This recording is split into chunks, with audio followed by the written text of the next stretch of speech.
Well, it's an honor to present to you today our last presenter of the week.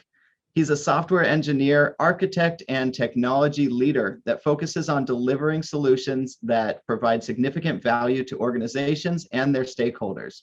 He enjoys the challenge of working closely with customers to design, build, test, and deliver and maintain highly scalable modern platforms.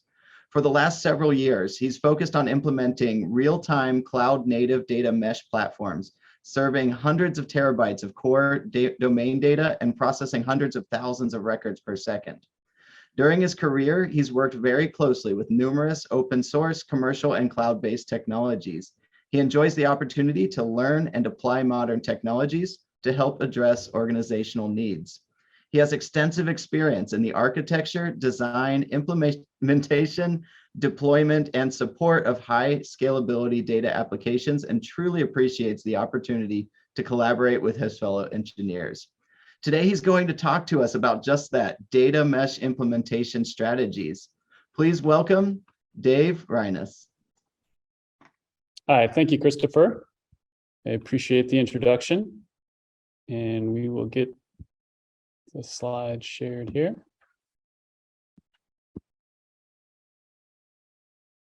Okay, well, thank you everybody for coming. For you, those of you online, just so you're aware, I do have an audience of people with us. Some colleagues from Improving Minnesota joined us. So I appreciate that, them coming, and I appreciate everyone online joining as well. One of the things I wanted to point out today is the ideas we're going to talk about around data mesh are very new to our industry. Data mesh was introduced in 2019, and so there's still really evolving ideas and thoughts. So due to that, I really advocate questions, participation. Feel free to ask questions as we go through this.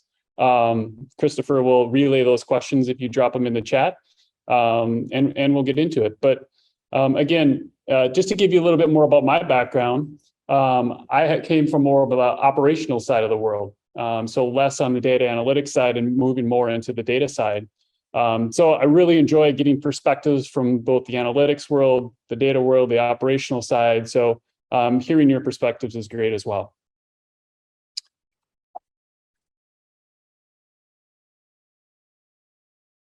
All right, before we get into data mesh, I wanted to talk a little bit about the data-driven organization.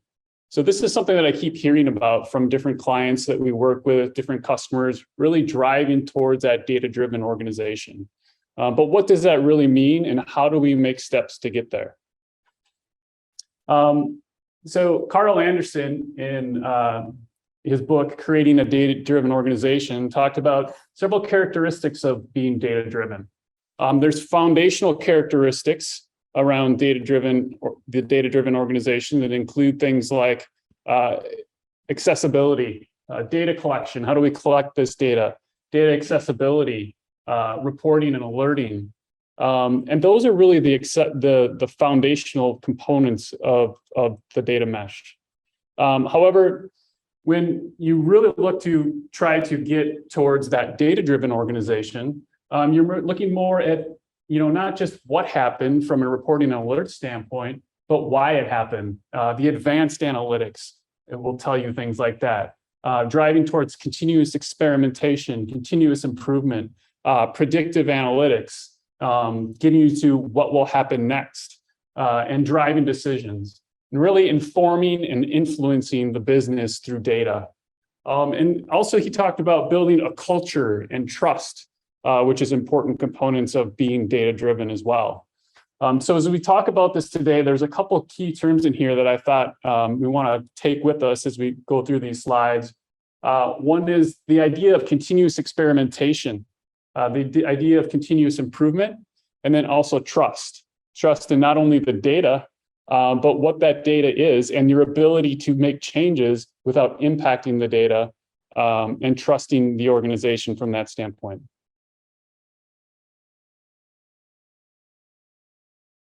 So developing a data-driven organization. So this is about building that foundation that we talked about. So this has been a significant challenge for many organizations. There's many disparate data sources. A lot of organizations grew through acquisition, which leads to many data silos. They have lots of legacy systems, and a lot of times they have a limited understanding of their data, because people that built those systems may have moved on, or there's just so much complexity and they haven't dealt with it in quite some time. And it also leads to a lack of trust. We talked about this earlier. Lack of trust in that data, or lack of trust in the ability to make change without impacting that data. That blind trust, like you actually know that value is right, but you can't change anything because you don't know why it's right? Things like that. So the blind trust and lack of trust are important aspects to think through. So the way that a lot of organizations have addressed these challenges is looking to centralized data teams, which when you first think about it, makes a lot of sense. And it does make a lot of sense for a lot of organizations.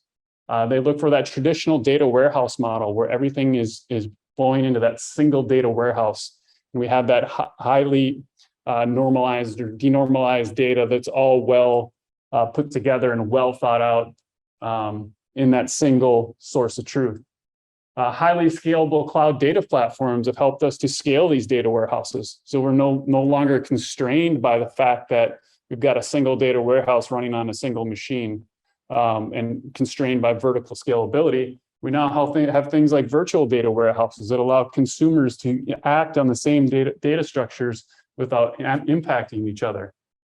The extract, load, transfer model, extracting data out of those legacy source systems, loading it into those cloud systems or data and analytics systems, and then transforming the data.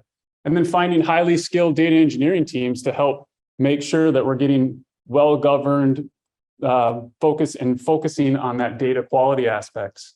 So we're focusing on the accuracy of the data, the completeness. Is everything there? Is it consistent? Timeliness, is the data there when I need it? The validity of the data, the uniqueness, we're deduplicating, we're cleansing the data, we're validating it before it gets into the system. So by creating these centralized data teams, these highly skilled data engineers, we can focus on data quality, we can focus on governance, and we can also build data catalogs that tell us what the data is that we have in those systems. But this approach has a lot of challenges with it. So it's led to these monolithic data platforms that have fragile data pipelines. There's limited data contracts. You may have heard the term data swamp. And it leads to bottlenecks in timelines. We have single centralized data engineering teams. It's difficult to make change. You're reliant on these highly skilled engineers. There's tribal knowledge that makes it difficult to scale these teams in different ways. And it actually can lead to data quality challenges. You have a limited understanding of what that data is. So if you're a centralized data team, you don't necessarily have that domain knowledge that lives at the source of the data. So that's something else that's challenging with this centralization. There's a problem of ambiguous data ownership. If you have the centralized team working with the data and the source systems working with the data, who owns the data quality issues? Who owns the data and getting those fixed? Which can lead to cross-team prioritization in order to focus on data quality. So now these centralized teams and the source system teams have to work together to try to figure out these data quality issues. So it's led to a lot of challenges in the industry with this model. So we mentioned the term monolithic data platforms, and we've seen that term, the monolith, before. And we've seen it in our operational world. Everybody knows the term the monolith, moving the monolith to microservices. So now we've got these monolithic data platforms. Can we look to apply some of the same practices to the monolithic data platforms? So when we take a step back and look at that operational monolith that we've worked with over the last several years, the term big ball of mud was always there. We had these monolithic applications that were a big ball of mud with intertwined data models. They were very fragile, difficult to change. They had competing timelines for teams that were trying to work to solve problems. And it led to things being slow to change. It was difficult to change these monolithic systems. So a lot of parallels here to the monolithic data platform. And what we came up with, or what Eric Evans in 2003 came up with the idea of domain-driven design. And he moved from those monolithic platforms and started talking about product-oriented teams, developing clear boundaries between our domains. And then microservices came on about 10 years later, and we were able to actually create boundaries between the different applications. We had well-defined contracts between those applications, each with independent time. Now we could work on independent timelines. So if there's teams working in different microservices, they can have different product backlogs, different prioritization, and work to independently complete their work to add value to the organization. And now we're seeing emerging platforms around domain-driven design and microservices, and it's really helping things to evolve along the way. And now they're more responsive to change. I think organizations are still looking to move in this way. There's a lot of good traction there. I don't think everybody's completely moved over to domain-driven design and microservices, but I believe it's really in a lot of people's architectural vision. It's one of those things that's going to take a lot of time to get there. And I think that a lot of organizations are moving in that direction. We talked about the supporting technology platforms, think around microservices, things like Kubernetes, serverless, API management has now given us nice contracts and the ability to work with consumers. The open API spec, GraphQL, gRPC, and now we have event-driven platforms to allow these contexts to communicate through events. So we're really, again, seeing the technologies enabling this strategy. So can we take a look back and can we say, now can we apply those operational learnings to data? So one more time, let's look at the characteristics of centralization. We talked about highly coupled. There's potential data quality issues when we have these centralized teams and platforms. It leads to ambiguous ownership. Who owns the data quality? It constrains the data stewards in their effectiveness. There's limited domain knowledge on those centralized teams, so they don't understand the source systems. It's unresponsive to change. There's engineering bottlenecks. There's competing priorities and timelines, a lack of knowledge, limited trust and blind trust that we talked about earlier. And as organizations grow, these data silos start to emerge, which keeps teams from being able to act and report on the organization as a whole. The nice part of it is centrally governed, and it's highly interoperable. The system's all built in one data platform. The interoperability is a part of just native to what's happening. So decentralized data and analytics, that's data mesh. So in 2019, Zhamak Dehghani introduced data mesh. Data mesh embraces the idea of domain-driven design. It decentralizes the data into data nodes, and it moves the ownership to the source. So away from that centralized system, now we're going to move that data and analytics ownership back to the source systems. It emphasizes the data node interoperability. So now you've got these distributed nodes. It's important to think about how they're going to interoperate with each other. It creates the well-defined contracts that allow that interoperability, and it moves to the idea of data as a product to allow you to continuously evolve the data in the platform. So this is a diagram showing data mesh and what that might look like. So you'll notice that we have domain ownership of a particular domain. In certain cases, that domain may have already been broken up into microservices. And so there's a domain service in a database. And then we have data products that are aligned with that domain ownership. And then we have our legacy systems as well. We can't forget about those. We haven't completely broken apart the monolith in every single organization. So how do we deal with those source systems? In this case, you might have multiple data products coming from a single monolithic system. So a domain data product. So you can see here that we have the domain ownership. Again, the data product would include things like historical data, events, and APIs for low latency data access. A lot of times the APIs don't necessarily match. You typically have operational data APIs, but it may or may not match what the APIs that are needed from a data sharing standpoint.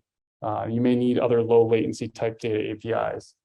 So that's what that's showing here in that domain ownership. And then we have the legacy source systems.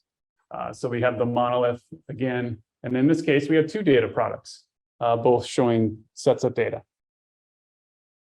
And then we have a legacy source system that maybe just has a single data product because it's in the process of evolving towards that data mesh mentality. And then we have a concept of aggregate data domains. This is also known as consumer aligned domain data sets. This is useful in many scenarios where there's not necessarily a data product or a source system aligned with that domain product, but it uses data from multiple source systems. So in this case, we're getting data from a legacy system and a domain, and we're combining them together in an aggregate. This is useful in many scenarios, but you want to be careful not to overuse this concept. You want to prefer the source system data ownership versus creating a separate data product. Make sure you're doing it not just to overcome some issues with the data productization of the source system. You want to make sure that those aggregate data domains are well thought out and used not just to fix what was happening with the source systems. So there are 4 principles around data mesh that were introduced by Zhamak. So one is domain ownership. So we talked about this before. We align the data ownership with the source system teams. So what this is going to do, it's going to bring that knowledge, bring the data ownership to the people and the teams that have the knowledge. We'll define those aggregate domain owners. It'll encourage the operational teams to improve quality. So, with the centralized team, again, you had the centralized team owning the data quality as along with the operational team. But the operational team is their only product is the application product or the service that they're offering. But now they have data product is something that they're owning.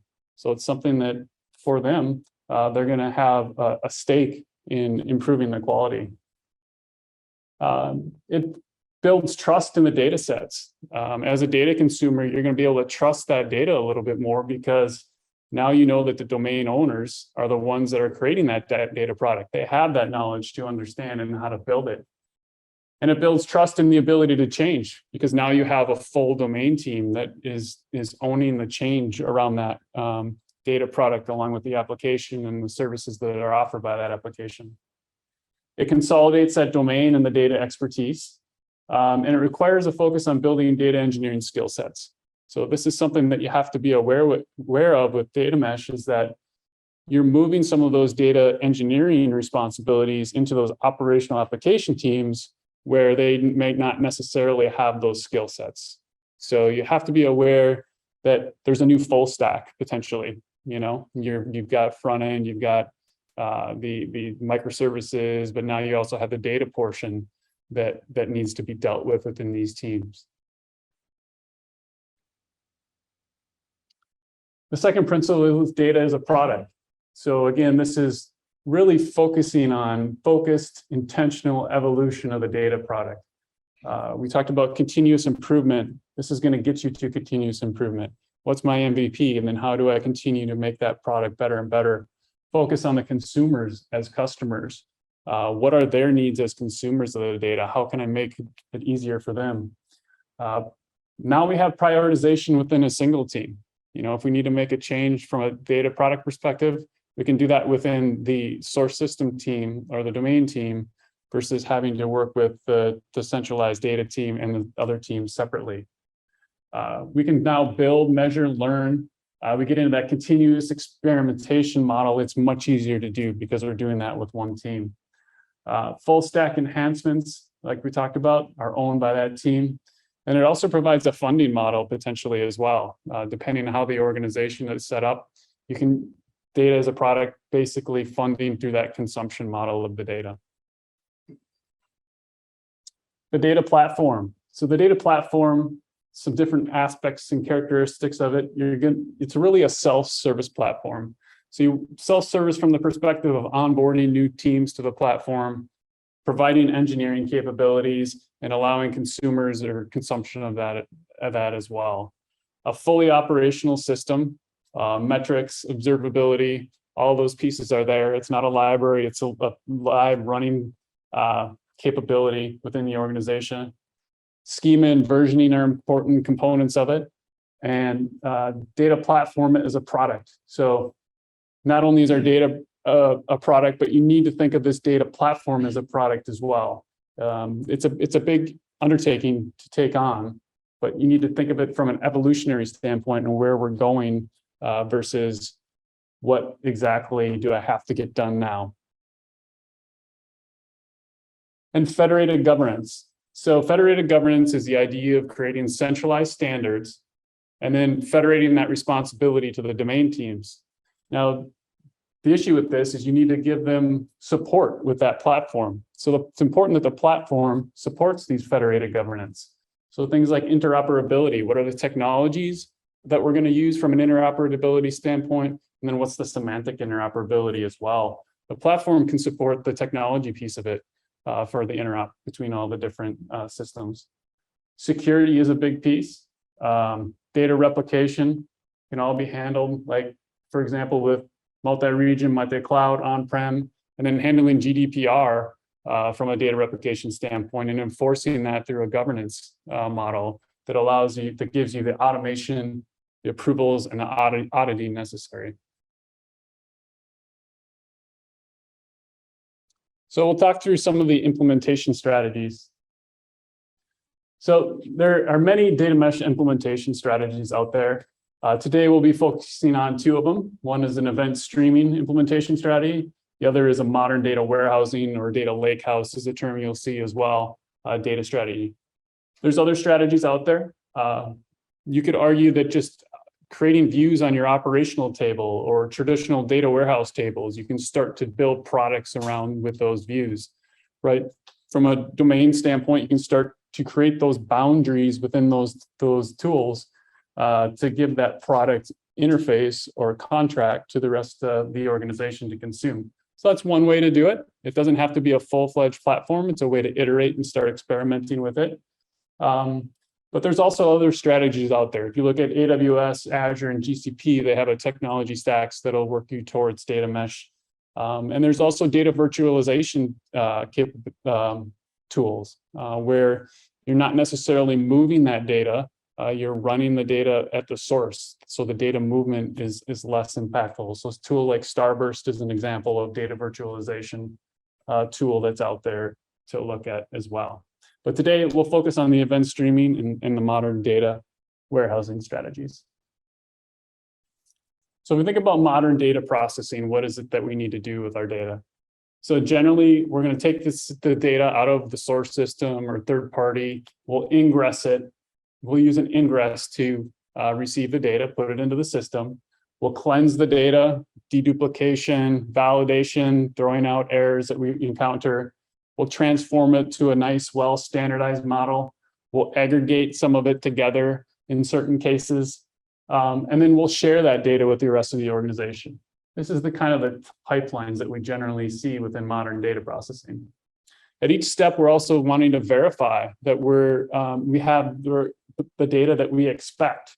So that's what the verification is, and we want to add these verifications at each step along the way. So the real-time data platform and event streaming. So from a real-time event streaming platform, you'll notice we're ingesting that data on the left-hand side. It might be from an IoT device, an application, an operational database into the event stream that we see across the bottom. And we ingress that through topics. If you're using a system like Kafka or Pulsar or Confluent, you're ingressing that data into those topics. And then we're going to get into the standard data processing pipelines that we talked about. So we'll cleanse the data, we'll transform the data, and we'll aggregate the data together, and then we'll share that data out through topics. And then you can see going up, we can move that data to our data analytics systems through the topics that we've built. Sometimes the MLAI teams may want the raw data from that raw ingress topic, or that well-formed normalized data out of that shared final topic.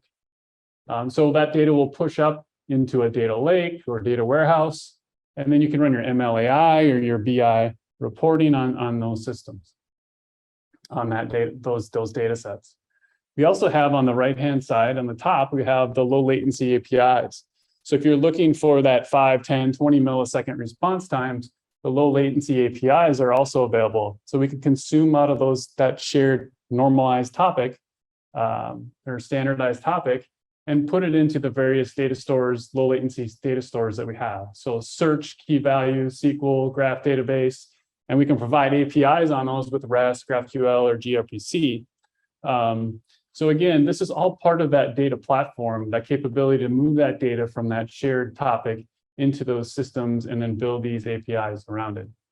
And then we also have other systems outside of the platform, such as other applications, IoT devices, or maybe some operational insights that you want to provide on other systems that can consume out of that data topic and update their appropriate system with the data set.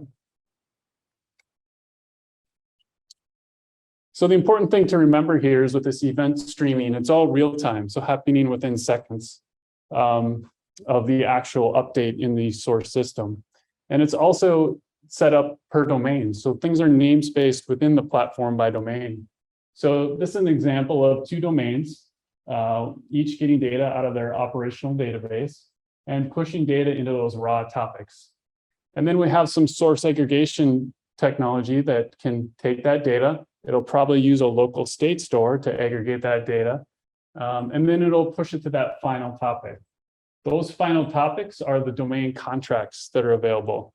That's your contract within the system where you're going to have your versioning and everything set up. And then in this case, we're moving it to an aggregate data domain.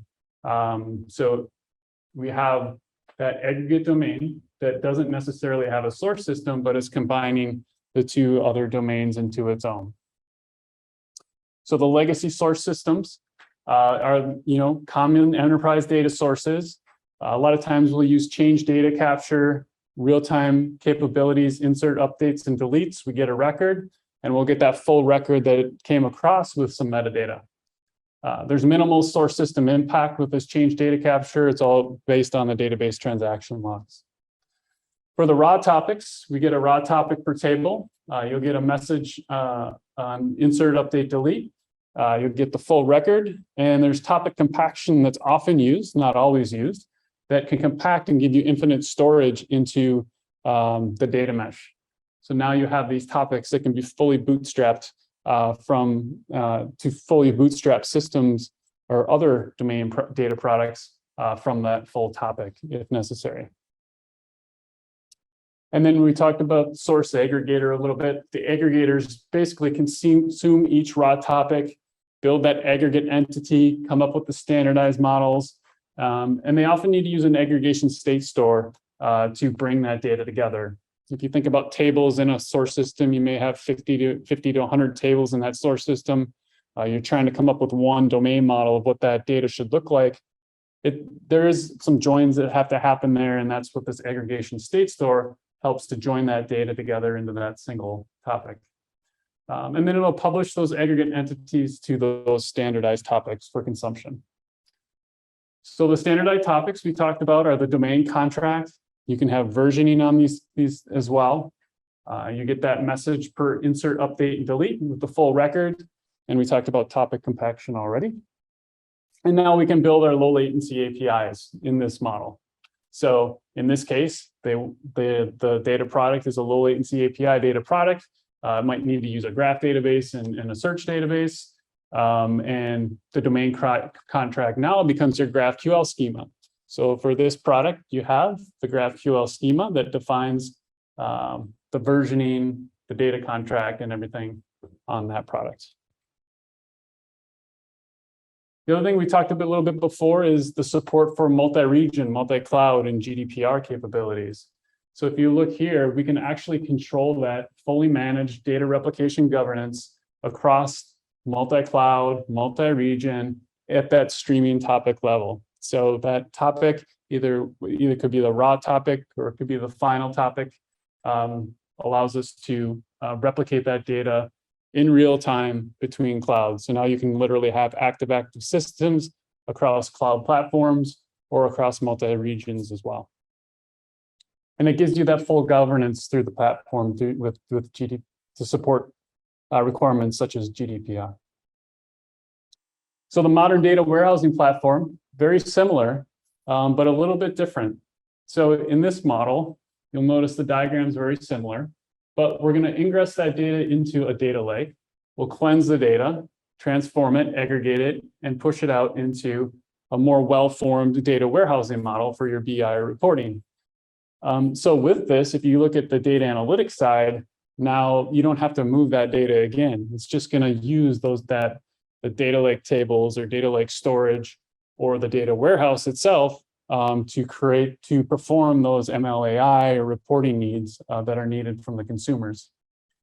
But we do have to push that data out to get it back into some of these other systems. So using concepts such as reverse ETL to get the data out of those data warehouse or tables, once it's aggregated, cleansed, and well-formed, we can push that data out to your NoSQL solutions for your low latency APIs, out for operational insights and other third-party applications or your own applications or to other IoT devices that you need to communicate with. So with this model, one of the biggest advantages is just the skill sets that you need in terms of doing those transformations and aggregations. You'll notice here that when we move that data from the operational system to the raw data, it's basically SQL transformation. So there's a lot of people with those SQL skill sets that can help with driving this kind of model. So there's tools like dbt out there, Great Expectations, things like that, to help not only transform the data but verify it before you move it into that final table, which will give you your table or view that will give you your domain contract. So this has some advantages in that.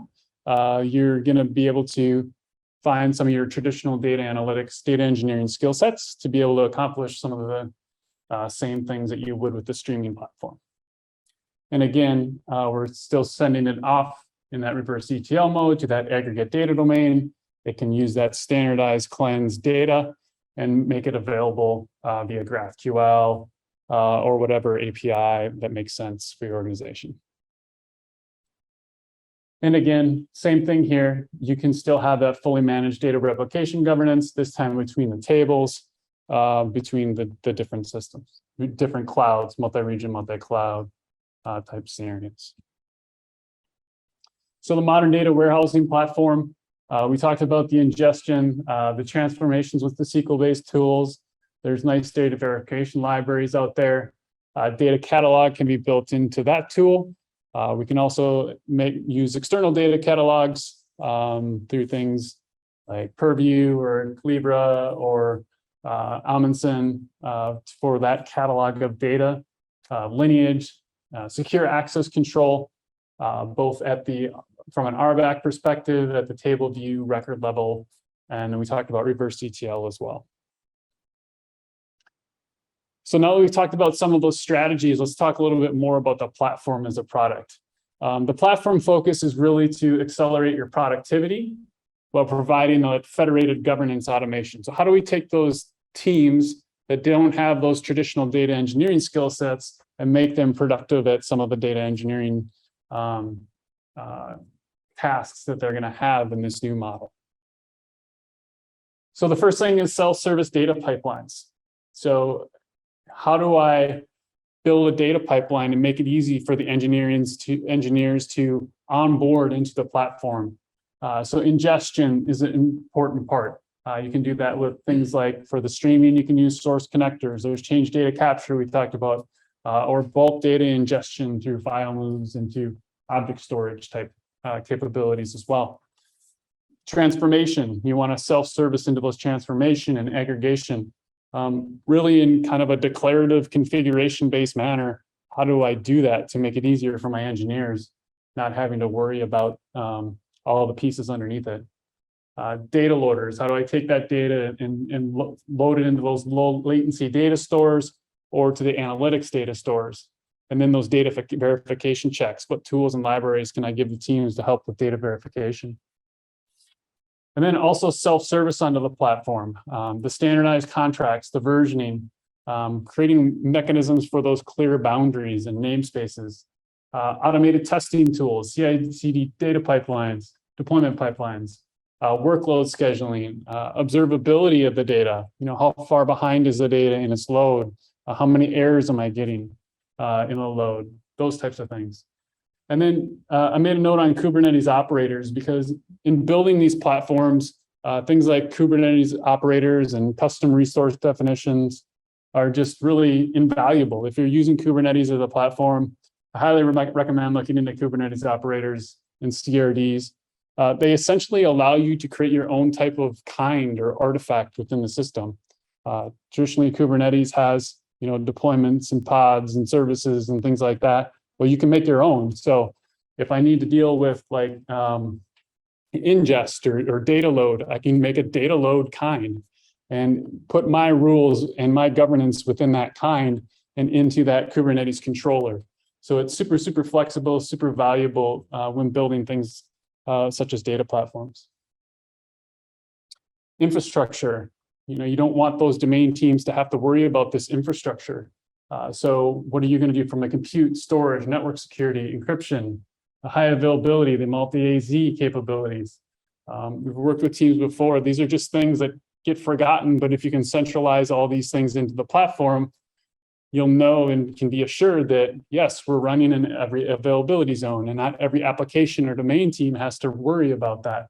Or we can make it easy for them to be multi-region or multi-cloud and easy for them in a config-driven manner to take that data and replicate it in real time across cloud systems. Disaster recovery is another big part, same thing, all thought of within the centralized operational system. Observability, is the system up and running, those types of things. Are we getting errors? Security and access control. So we can centralize the authentication through the data platform, right? But we can also do that with authorizations. So think about, different technologies here. So you have topics, you have tables and views, you have APIs and storage. Can we use a centralized authentication system and centralized authorization across all of those things? Part of the data platform is to build that capability. Not only that, at the entity or table or topic level, but from a record level security. Can I have my stream records filter topics as I'm filter data as I'm coming through, or moving data to filter topics based on conventions or security policies that are applied to the consumer that's going to consume that data and has access to that topic? Tables and views, can the tables and views be filtered based on that record level security? Your API responses filtered against that same record level security system, and file data potentially transforming those files based on that security into files that are meant for that end user or end consumer. And then the data owner access approval. So making sure we have approval access, being data owners approving access to the various systems. And that should happen at that data owner, at that central data product. For those end consumers, I approve that they can see this data at this record level built into the platform. Aggregate data product security. So what does security look like if I have an aggregate data product coming from two different source systems? How do I deal with that? So something that really needs to be handled by the platform as well. And then data catalog, we've talked about a couple times, but a little bit more definition here, providing those data definitions for what's available within the system. Searchability, semantic contracts. What is the meaning of this data? Not just what is how the technology of, am I using REST or GraphQL or a Kafka topic or a table, but what does the actual data really mean? can be defined within that catalog. Where does the data come from in the lineage, and how is it created? What are the quality indicators? You know, is this data quality? Is this a quality data set or not? I can define that in those data catalogs. The business context for the data, and platform level automation, right? So if we build these data catalogs into the platform, we can automate the metadata in different pieces that go to that data catalog as well.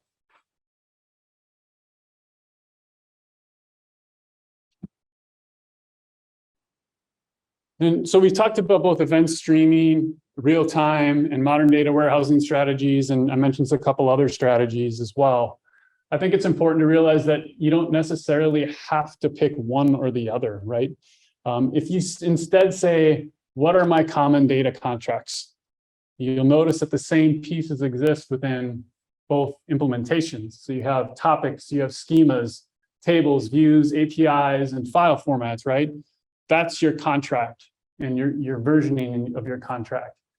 But we can still, we don't necessarily have to choose one or the other. We can say, you know what, we need to enable our product teams, our data teams. And to do that, we want to emphasize that source system ownership, and we need to equip varying skill sets. So some teams might be very comfortable with SQL and modern data warehousing, and they may not need that real-time capability. But other teams might say, you know what, I really need, you know, sub-second changes to my data product to be pushed out through the system. So then give them that capability to do event streaming. So something to think about, you know, and that this gets back to the data platform as a service, you know, have that product mindset. What are my contracts? What are my APIs? How do I version it? How do I change it? And then earn the platform adoption, earn people coming onto the platform within the organization by understanding the data consumers' needs and targeting the platform users' needs. So really, there really doesn't have to be one or the other, whatever works best for your organization to support the consumers or the customers of the product or the platform that you're building. So how do we get started with data mesh? So I'll say, just like with domain-driven design and microservices, it's a long-term vision, right? It's not like you're going to do this in 3 months and say, okay, we're done, we're data mesh, we're good. So it's a long-term architectural vision. And I'll say it's probably not for everyone. There are people that, you know, centralized data teams is working very well for them. I don't think they need to go out and do data mesh just because that's the thing to do now, right? Make sure it makes sense for you. Understand the problems that you have as an organization and whether or not data mesh makes sense for you. Establish metrics to measure success. So before you make that change, understand what you're trying to solve with data mesh, and establish metrics with the current mechanisms or means of solving data problems, and measure that. And then implement a pilot data product. Start real small, focus on the data consumers first. What are you trying to solve for those data consumers from that data set? And adopt a product mindset around the data. Again, that continuous improvement type model, right? You don't have to have the full-fledged data product day one. What's my MVP? What does the consumer need now? What are the access patterns that consumer needs? And focus on those to start. Support the domain teams. So the teams that are going to be creating these data products. Focus on the contracts, the training. They're going to need hands-on mentoring potentially. So how are you going to scale that within the organization to make sure that they're effective with the tools and the new responsibilities they have as data owners? And evolve the platform. You know, fast track onboarding from a data platform perspective. What's my MVP based on that pilot project, right? And then again, measure, learn, and evolve the practice in the culture. So I have some references here, but that's about it. Thank you for joining me today. We have some time left for questions. If there's any questions online, happy to help answer those.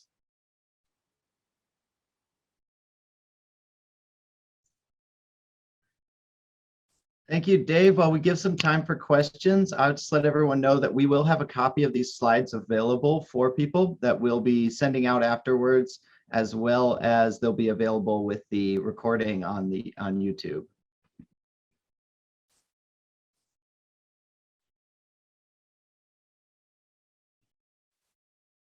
Last question first, not one online. Okay, we have a question in the room. Okay. So this is a little lofty, but what challenges have you seen or do you foresee in heaving the responsibilities onto the main team? Yeah, no, that's a good question. I mean, anytime you give new work to teams, like, how do you do that? So definitely the challenges in, the technical challenges of just training and getting them up to speed. And hopefully, we've seen this in the past with working with those teams, especially when they're legacy source systems, they don't have those capabilities. So really bringing people on to help mentor, I think is a really good way to do that, to help with those teams, because I think that's a big part of it. And then I think, helping them understand the value of what they're delivering, right? Don't just do it because somebody said we have to have a data product to check the box, right? Understand the value of what you're delivering to the organization is really important as well. So I think that's helping them understand that it is like, why am I doing this? Why do I care? I've got this system to run, I mean, it has issues that I have to deal with. Why do I have to deal with this now? So it's a great question. And it's one of the biggest things that you need to address. But I think the big thing is to make them understand the value and help them feel supported, right? It's not like, oh, you got this new thing, good luck, right? So help them feel supported and give them ways to move forward. Good question. Decentralizing, would it affect performance? So the question is, decentralizing, would it affect performance? It depends on the technologies, but I think when you look at some of the implementation strategies, it's really just about potentially namespacing things. So for example, if you use something like Kafka, this could be the same Kafka cluster, right? And you're just joining the topics within that same cluster. Or if it's Snowflake, it could just be a different virtual data warehouse with access to the different data, and now they can join those data sets together. So it really should, with a lot of the modern technologies that we have today, it shouldn't affect performance. I know with the data virtualization technologies too, they talk about the ability to bring multiple data sources together too. Haven't worked with those before, but yeah. Does that answer the question? Yeah. Do you need to have a canonical model before you can start doing data mesh of your enterprise, or can you iterate into a canonical representation? Yeah. So the question is, do you need to have a canonical model before you start with data mesh? I don't think you need to sit down and do the whole enterprise-wide, here's our model. I really think it's starting with the consumers and understanding their problems, and then saying, what's the model that best will handle their particular needs right now? And then making sure you have a versioning strategy to get where you need to go. Well, thanks for everybody for joining today.